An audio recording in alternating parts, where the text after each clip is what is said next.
Hello students, आज जो हम लोग बात करेंगे वो बात करेंगे आपका potential due to a dipole on general point. General point का मतलब क्या होगा कि न तो वो परपेंडिकुलर बाइसेक्टर पे है, जिसको हम लोगों ने इक्वेटोरियल प्लेन भी बोला था, इक्वेटोरियल पॉइंट भी बोला था, ना ही वो एक्सिस के अलोंग है, ना वो सेंटर पे है, ना वो कहीं और है, वो किसी एक एंगल पे है, जो कि वो किससे बना रहा होगा, डाइपोल मोमेंट से एंगल बना रहा होगा, एक एंगल थीटा पे है।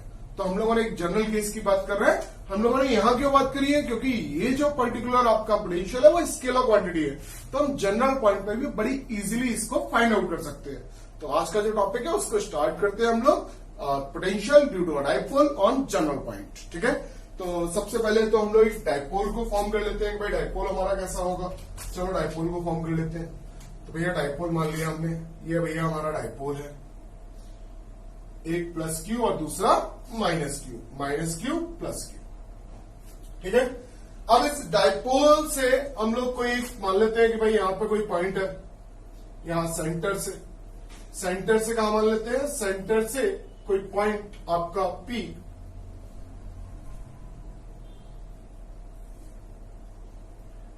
आपका कोई पॉइंट है भाई, और जो कि सेंटर से R डिस्टेंस पे विद एंगल थीटा, ऐसा हम लोगों ने लाइट कर लिया। तो ये जो कंडीशन है ये हमें गिवन है, ये कंडीशन हम लोगों को गिवन है। अब देखो इसमें हम लोगों को क्या चाहिए, हम लोगों को ये वाली, देखो एक्चुअली में जब हम पोटेंशियल निकालेंगे तो पोटेंशियल में एक चीज आएगी डिवाइडेड बाई डिस्टेंस, और डिस्टेंस किसकी चाहिए होती है हमें, पॉइंट से हम लोगों को चार्ज की डिस्टेंस चाहिए होती है। तो अगर मैं इस तरीके से देखूं तो एक तो हम लोगों को इससे डिस्टेंस की रिक्वायरमेंट होगी, एक हम लोगों को इस पॉइंट से डिस्टेंस की रिक्वायरमेंट होगी। तो मैंने लाइट कर लिया कि भाई ये डिस्टेंस आपकी R2 है और ये डिस्टेंस R1 है। अच्छा, जैसा कि आपको पता है कि अगर मैं बात करूं कि ये जो आपका डाइपोल का जो सेंटर से अगर मैं बात करूं तो ये डिस्टेंस A होती है, और ये डिस्टेंस भी आपकी, इसको थोड़ा नीचे लिखते हैं, अभी आपको समझ में आ जाएगा कि क्यों नीचे लिखा गया। तो ये डिस्टेंस आपकी कितनी है, A डिस्टेंस है। ठीक है, और ये डिस्टेंस भी आपकी कितनी है, ये भी A है। तो ये हम लोगों ने बात कर ली भाई इसमें कि ये आपकी A डिस्टेंस है और टोटल डिस्टेंस कितनी है, टोटल डिस्टेंस है 2A। ठीक है, अब ये टोटल आपकी डिस्टेंस की बात कर ली हम लोगों ने। अब देखो अगर मुझे इसको निकालना पड़ जाए कि भाई ये कितना होगा, तो इसको निकालने के लिए अगर हम लोग पहले भी बात कर चुके हैं, चलो मैं बात कर लेता हूं यहीं से कि भाई कैसे बात निकालेंगे इसको। सब थोड़ा टफ सा लग रहा है। अरे भाई टफ कुछ नहीं है, आपको क्या लिखना है, आपको लिखना है भाई V प्लस क्यू कितना। तो V प्लस क्यू कितना होता है भाई, KQ अपॉन कितना हो जाएगा, R की वैल्यू कितनी है, प्लस क्यू से अगर मैं बात करूं तो R की वैल्यू है R1। अब अगर मैं V माइनस क्यू से बात करूं तो V माइनस क्यू कितना हो जाएगा भाई, वो हो जाएगा K माइनस क्यू। देखो चार्ज, मैंने ऑलवेज बोला ना, जब भी आप स्केलर क्वांटिटी से डील करें तो आप चार्ज का प्रॉपर साइन रखें। तो प्रॉपर साइन क्या है, माइनस। ठीक है, यहां प्लस था, इस वजह से मैंने कोई दिक्कत नहीं आई थी, R2। तो अब अगर उससे V नेट पूछा जाए कि भाई V नेट कितना होगा, तो V नेट की वैल्यू कितनी होगी भाई, KQ upon R1 minus KQ upon R2। भाई ये जो माइनस है ये आगे आ जाएगा। तो अब अगर मैं निकालूं इसको तो ये कितना हो जाएगा, KQ और क्या आ गया, 1 upon R1 minus 1 upon R2। ये हम लोगों ने निकाल लिया। अब देखो एलसीएम ले भाई, एलसीएम कितना होगा, तो देखो एलसीएम कितना हो जाएगा आपका, V नेट इक्वल्स टू आपका कितना हो गया, KQ और एलसीएम ले लिया R1 R2, और ये वैल्यू कितनी आ गई, ये आ गई R2 माइनस R1। अब सबसे बड़ी प्रॉब्लम है इन्हीं दोनों क्वांटिटीज को कैलकुलेट करने में। देखो यहां तक तो कोई प्रॉब्लम नहीं है, बट प्रॉब्लम को समझो। प्रॉब्लम क्या है कि जो मुझे दिया गया वो दिया गया R, जो कि कहां से दिया गया, सेंटर से। कहां से दिया गया भाई, सेंटर ऑफ द डाइपोल से डिस्टेंस कितनी है आपकी, R है। अब सेंटर ऑफ द डाइपोल के अलावा मुझसे क्या बात करी जा रही है कि जो आपका एंगल थीटा है R डिस्टेंस पे, मैंने ये दो क्वांटिटीज लेट करी थी, R1 एंड R2। अब R1 एंड R2 मैंने लेट करी है, तो अपने जो फाइनल आंसर होगा उसके अंदर R1 R2 को नहीं छोड़ सकता हूं। फिजिक्स में आपकी ऑलवेज आपको याद रखना है कि जो क्वांटिटीज आप लेट करते हो, जो न्यूमेरिकल के अंदर नहीं दी जाती हैं, आप उन क्वांटिटीज के टर्म्स में अपने आंसर को कभी भी नहीं छोड़ सकते हो। तो जब उन टर्म्स में नहीं छोड़ा जा सकता है तो मैं आगे की बात कर लेता हूं कि भाई R1 R2 को निकालेंगे कैसे। अब R1 R2 को निकालने के लिए देखो सबसे पहली बात किसके लिए बात करेंगे, फॉर सॉर्ट डाइपोल। किसके लिए बात करेंगे, सॉर्ट डाइपोल। सॉर्ट डाइपोल बात करते ही क्या हो गया, आपकी ये दोनों आपके जो है बहुत पास पास हो गए, मतलब ये जो डिस्टेंस है ये डिस्टेंस इनके बीच में बहुत ही कम हो गई, और ये जो आपकी डिस्टेंस है P पॉइंट की ये बहुत ही बड़ी हो गई, लार्ज हो गई। तो हम लोग ये बात जो कर रहे हैं वो सॉर्ट डाइपोल के लिए कर रहे हैं, ना कि हम लोग जनरल एक तरीके से बात कर रहे हैं, हम सॉर्ट डाइपोल के लिए बात कर रहे हैं। हम लोग डाइपोल की वजह से जो इफेक्ट देखना चाह रहे हैं वो P पॉइंट आपका बहुत ज्यादा डिस्टेंस, पहली चीज। अब देखो अगर बहुत ज्यादा डिस्टेंस वाला कोई केस आता है कि देखो आपको ऐसे बोल दिया जाए कि भाई इस तरीके का कोई सिनारियो है, ठीक है। अब इस बात को आप ऐसे समझे, आपको मैंने यहां 3 लाइनें बना के दी हैं, डिस्टेंस बहुत ज्यादा लार्ज है, ये R1 है, ये R है और ये R2 है। अगर आप इस चीज को समझे यहां से, तो देखो सबसे पहली बात तो आप ये समझ लें कि ये जो आपकी लाइन बनाई गई है ये बहुत लंबी है, बहुत लंबी मतलब किलोमीटर्स में, मीटर्स में बहुत बड़ी वैल्यू, किलोमीटर्स में वैल्यू है, बहुत बड़ी वैल्यू है। अब जब बहुत बड़ी वैल्यू है तो अगर आपसे बोला जाए भाई मेजर करके दो, तो आप मेजरमेंट नहीं कर सकते हो। आप अगर मेजरमेंट करने जाओगे तो इतना लंबा स्केल लाओगे कहां से आप, तो एक तो वो प्रॉब्लम आती है। आप बेसिकली क्या करते हो कि भाई अगर आपको R2 R1 निकालने हो तो भाई R2 कितना होगा, R1 कितना होगा, तो आप क्या कर लेते हो R2 माइनस R1, तो आप R2 को मेजर करते हो, R1 को मेजर करते हो, यही तो करते हो। मगर एक बात को समझो कि अगर ये लाइंस बहुत लंबी है तो क्या मैं यहां से एक परपेंडिकुलर ड्रॉ कर दूं इस पर, और इस पॉइंट से अगर मैं परपेंडिकुलर ड्रॉ कर दूं, ये हो गया 90 डिग्री, ये हो गया आपका 90 डिग्री, मैंने परपेंडिकुलर ड्रॉ कर दिया। अब देखो अगर मैं यहां परपेंडिकुलर ड्रॉ कर चुका हूं और ये इसकी एक्चुअल पोजीशन थी, तो देखो क्या हुआ है कि अब अगर मैं बात करूं तो ये अप्रोक्सीमेटली दोनों इक्वल होंगे। यहां तक की जो डिस्टेंस है इस पॉइंट की ये जो आपकी लाइन है ये अप्रोक्सीमेटली इक्वल होंगी, क्योंकि ये जो एंगल रखे गए ये एंगल बहुत छोटे रखे गए, ये जो एंगल रखे गए हैं ये बहुत ही छोटे रखे गए हैं। तो इसका मतलब आपकी ये और ये अप्रोक्सीमेटली इक्वल है, उसमें ये वाला पार्ट एक्स्ट्रा है। तो अब अगर मुझे निकालना हो कि भाई R माइनस R1 कितना होगा, R माइनस R1 कितना होगा, तो देखो R माइनस R1, R पूरी डिस्टेंस इससे लेके यहां इस पॉइंट तक की है। अगर मैं उसमें से ये डिस्टेंस माइनस कर दूं तो क्या ये डिफरेंस की इक्वल नहीं है, भाई ये दोनों तो इक्वल हो गई और ये इसमें एक्स्ट्रा हो गई। तो इसका मतलब R माइनस R1 की वैल्यू ओनली इतनी होगी। सिमिलरली अगर मुझसे पूछा जाए कि भाई R2 माइनस R1 कितना होगा, तो R2 माइनस R1 में मैंने फिर परपेंडिकुलर ड्रॉ किया है, तो आप देखो ये डिस्टेंस और ये डिस्टेंस यहां तक की इक्वल है, बट R तो केवल यहां तक का था, तो ये वाली डिस्टेंस R2 के पास R से ज्यादा है। तो अगर डिफरेंस निकालना हो तो डिफरेंस जब हम लोग लार्ज डिस्टेंसेस के लिए निकालते हैं तो उसमें हम क्या करते हैं, परपेंडिकुलर ड्रॉ कर लेते हैं। परपेंडिकुलर में जो चीज एक्स्ट्रा होती है उसको हम ऐसे आगे कैलकुलेट कर लेते हैं कि भाई ये डिफरेंस के इक्वल होगा, यहां पे ये डिफरेंस होगा। तो सेम बात मैंने यहां करी, एक्चुअली हमने डायग्राम छोटा बनाया है, मगर अगर आप सेम बात यहां पे करोगे तो देखो इस पॉइंट को मैंने क्या किया, इस पॉइंट को पीछे बढ़ा दिया। अब देखो एक तो मैंने परपेंडिकुलर यहां से ड्रॉ कर दिया, ये एंगल आपका कितना हो गया 90 डिग्री। एक परपेंडिकुलर मैंने यहां से ड्रॉ कर दिया भाई, ये भी 90 डिग्री है। अब अगर आपके ये दोनों 90 डिग्री हैं और देखो ये एंगल थीटा है तो ऑब्वियसली ये एंगल भी कितना होगा, थीटा होगा कि नहीं होगा। अब अगर मुझसे बात करी जाए कि भाई ये कितने होंगे, तो देखो ऐसे डिस्टेंस को अगर मुझे कैलकुलेट करना हो तो देखो ये थीटा हो गया। इस ट्राइंगल में अगर मैं देखूं तो कॉस थीटा की वैल्यू कितनी हो जाएगी भाई, कॉस थीटा अगर मैंने नाम दे दूं कोई O, मान लो इसको बोल दिया M, इसको बोल दिया A, इसको बोल दिया B और इसको बोल देते हैं कुछ N। अब देखो ट्राइंगल बात कर रहे हैं हम लोग इसमें OMA। अगर OMA में बात करी जाए तो देखो ये डिस्टेंस कितनी है, ये डिस्टेंस है A, ये डिस्टेंस कितनी है यहां लिख देता हूं मैं, ये डिस्टेंस थी आपकी A और ये जो डिस्टेंस थी ये भी A थी। अब देखो ये डिस्टेंस, ये कौन हो गया, बेस, थीटा के साथ वाला एंगल बेस हो गया आपका।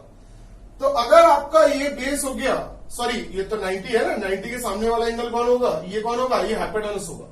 अब ये हाइपोटेनस है आपका, मुझे ये डिस्टेंस निकालनी है, तो अगर देखो आप तो आपका क्या हो जाएगा, ये बेस हो गया, तो बेस अपॉन आपका क्या होता है हाइपोटेनस। हाइपोटेनस कितना है ओए, बेस की वैल्यू कितनी है ये तो हमें निकालनी है भाई, ओएम को तो कैलकुलेट करना है हमें। अब ओएम को अगर मैं कैलकुलेट करूं तो ओएम इक्वल टू क्या हो गया आपका ओए कॉस थीटा, और ओए की वैल्यू कितनी हो गई ए कॉस थीटा। सिमिलरली अगर मैं निकालना चाहूं तो यहां पर भी वैल्यू कितनी आएगी ए कॉस थीटा। तो इन दोनों वैल्यूज को हम लोग यहां पर लिख देते हैं कि भाई ये वैल्यूज कितनी आ रही हैं, ये वैल्यूज आ रही हैं आपकी a cos theta and a cos theta. तो ये वैल्यू आ गई ए कॉस थीटा और ये भी वैल्यू कितनी आ गई ए कॉस थीटा। ठीक है, ये बात समझ में आ गई। इसको एक ब्लॉक में आगे बंद कर लेते हैं हम लोग कि हमने अलग से कैलकुलेशन करी है। ठीक है, आ गई ये बात समझ में। अब अगर हमारा ये बात समझ में आ गई तो अब देखो इसको, अब देखो अगर हम सॉलिड डाइपोल की बात कर रहे हैं तो देखो ये आर यहां से लेके यहां तक की डिस्टेंस आपकी पीएम इक्वल टू पीए हो जाएगा, और उसमें ये एक्स्ट्रा है। मतलब अगर मैं बात करूं कि भाई R1 की वैल्यू कितनी है, तो R1 की वैल्यू है R माइनस ये डिस्टेंस। तो अगर मैं बात करूं फ्रॉम फिगर, आपकी बात कर लेते हैं, पहले तो बात कर रहे हैं फॉर सॉलिड डाइपोल। किसकी बात कर रहे हैं, फॉर सॉलिड डाइपोल।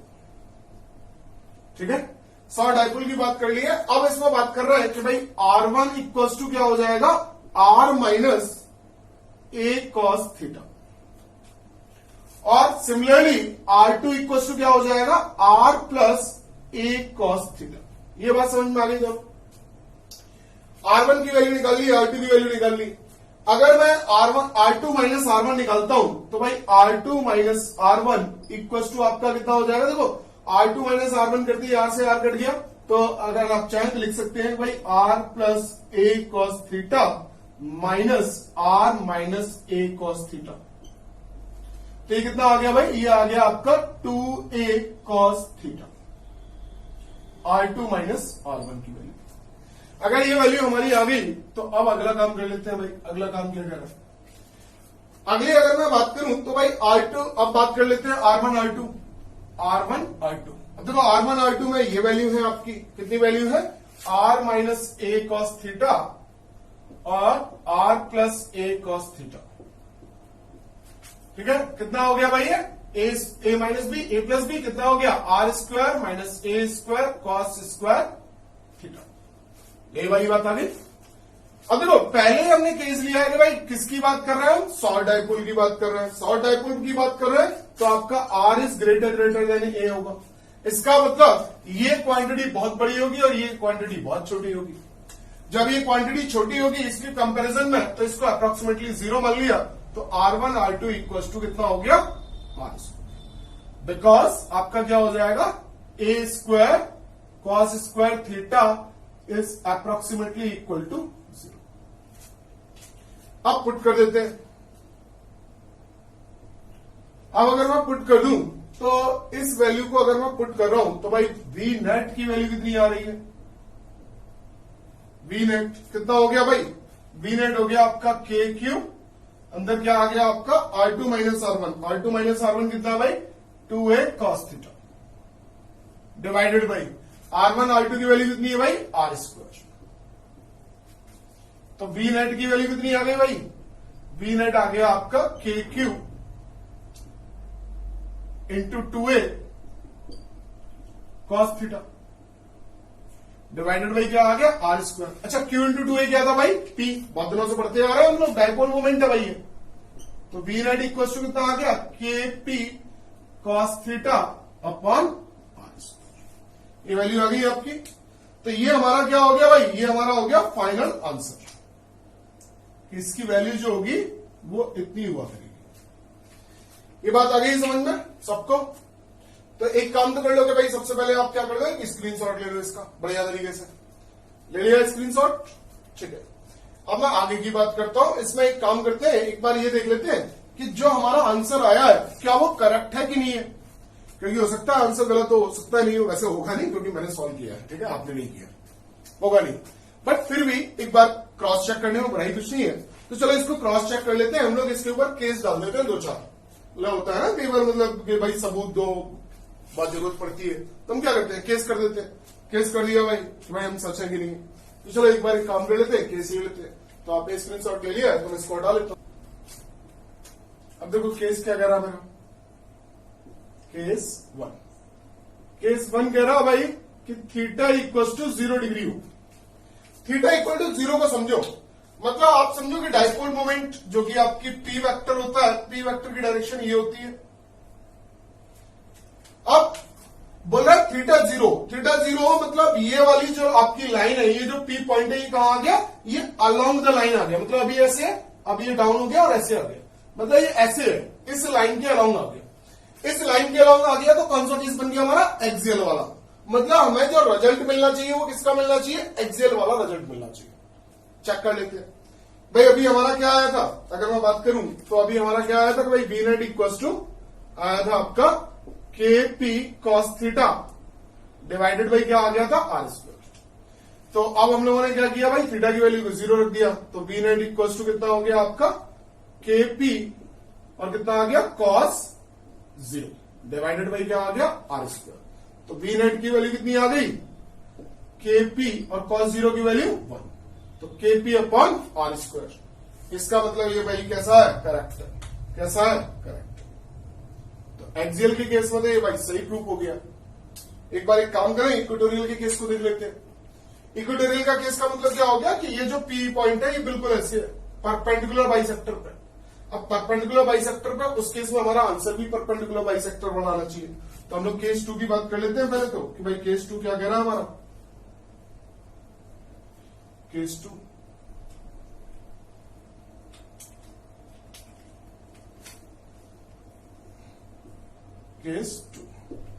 अब केस 2 हम लोगों से क्या बोल रहा है, केस 2 बोल रहा है थीटा इक्वल टू 90 डिग्री हो रहा भैया।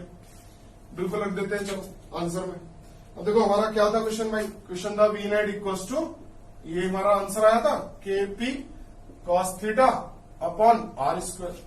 तो वी नेट की वैल्यू कितनी भाई, V net equal to K P cos 90 divided by क्या, आर स्क्वायर। कॉस 90 की वैल्यू कितनी होती है भाई, 0। तो वी नेट इक्वल टू कितना आ गया, K P into 0 divided by R square. तो वी नेट की वैल्यू कितनी आ गई, वी नेट इक्वल टू आ गया आपका 0। क्या हमारा यही आंसर नहीं था, बिल्कुल यही आंसर था। तो हमने 2 केस ठोके इसके ऊपर और दोनों ही केस कैसे आ गए भाई, सही आ गए। इसका मतलब हमने क्या किया, बिल्कुल सही आंसर किया। तो इस तरीके से अगर हम देखें तो हमने वेरीफाई भी कर लिया कि हमारे आंसर सही आ रहे हैं कि नहीं आ रहा। बोर्ड भी पूछ सकता है आपसे भाई वेरीफाई करके, तो वो केस बोल देगा केस ले लो ये वाला और ये वाला, तो आपको भी लेना होगा। इसी वजह से मैंने यहां तक सॉल्व कर दिया। तो आपको ऑलवेज याद रखना है कि आपको बस स्केलर क्वांटिटी में प्रॉब्लम कुछ नहीं है। स्केलर क्वांटिटी बहुत अच्छे तरीके से डील की जा सकती है। बस इसमें क्या करना होगा हमें कि भाई हम लोगों को R1 R2 2 डिस्टेंस लेनी होगी और बेसिकली हमें सारी जो फाइट करनी है, इसमें लड़ाई जो है वो सारी की सारी लड़ाई इन R1 और R2 को निकालने के लिए है।